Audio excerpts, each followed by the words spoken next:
hello लोगोफोर दिनै मोनसे गोदान भिडिअ नोंथांमोनखौ जोबोर बरायनाय थाबाय जायफोरा ग्रेजुवेट टेटनि डिस्ट्रिक्ट वाइज डकुमेन्ट्स भेरिफिकेशन खालामदोंमोन बिथांमोननि थाखाय मोनसे जोबोर मोजां खौरां ओंखारनानै फैदों जुदि ग्रेजुवेट टीचार आर्ट्स आरो साइन्स पोस्टनि थाखाय डकुमेन्ट्स भेरिफिकेशन खालामनाय समाव जुदि सोरहाबाफोर स्पेलिं गोरोन्थि डकुमेन्ट्स गोरोन्थि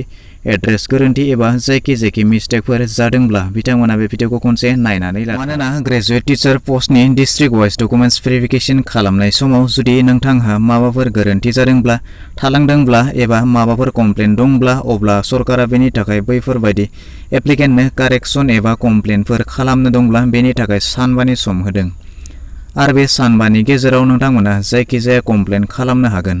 स' बिदिब्ला माब्लानिफ्राय माब्लासिम खालामनो हागोन माबोरै खालामनो हागोन गासैखौबो बे भिडिअनि गेजेरजों फोरमायनानै होगोन अन्नानै भिडिअखौ जोबजासिमल' नायलांदो जुदि नोंथाङा चेनेलाव गोदानैनो नायगासिनो दंब्ला अन्नानै चेनेलखौ साबस्क्राइब खालामनानै लादो लोगोसे खाथियाव नुनाय बेल आइकनखौबो गोसोम खालामनानै होदो आरो भिडिअखौ लाइक खालामाखैब्ला मोनसे लाइक खालामनानैबो होदो साबायखर बेखिनियाव मैथिंजायनिफ्राय नोंथांमोना नैबे नटिसखौ नुनो मोनदों थ' बिदिब्ला बेवहाय नोंथांमोना बे नटिसनि गेजेरजों नोंथांमोनखौ बेखौनो फोरमायनाय जादों थ' बिदिब्ला बेवहाय नोंथांमोना गासैखौबो डिटेल्सआव नायनानै लानो हागोन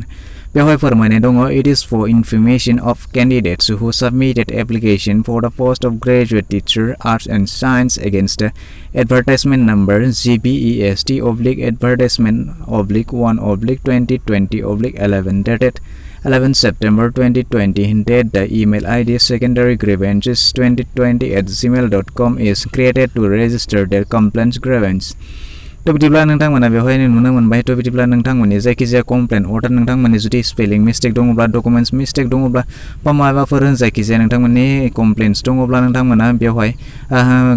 कमप्लेन अर्डार कारेक्सन खालामनानै लानो हागोन थ' बिदिब्ला नोंथांमोना बेवहाय बबे डेटनिफ्राय बबे डेटनि गेजेराव बेखौ नोंथांमोना कमप्लेन्स खालामनो हागोन एबा बबे एड्रेसनि गेजेरजों नोंथांमोना बेखौ सेन्ड खालामनांगोन बेवहाय फोरमायनाय दङ नोंथांमोना बेवहाय नायब्लानो मोनगोन बेवहाय राइट साइडथिंजाय दङ डाइरेक्टरेट बेवहाय सेकेन्डारि एडुकेसन आसाम काहिलिपारा गुवाहाटी 781019 थ' बिदिब्ला बेवहाय डाइरेक्टरनि सिगनेचारबो दङ नोंथांमोना डाइरेक्टरनिफ्राय बे नटिसआ ओंखारनानै फैदों थ' बिदिब्ला दानिया नोंथांमोना जुदि बेखौ बेबायदि कमप्लेन दङब्ला नोंथाङा जायखिजाया कमप्लेन दङब्ला नोंथाङा बेवहाय 5 डिसेम्बर 2020 निफ्राय 10 डिसेम्बर 2020 अर्थात दिनैनिफ्राय लानानै आप टु नोंथांमोना 10 डिसेम्बरनि गेजेराव नोंथांमोना बेवहाय कमप्लेन खालामनो हागोन आरो बेवहाय नोंथांमोननि थाखाय मोनसे इमेल आइडि होनानै दोनदों नोंथांमोना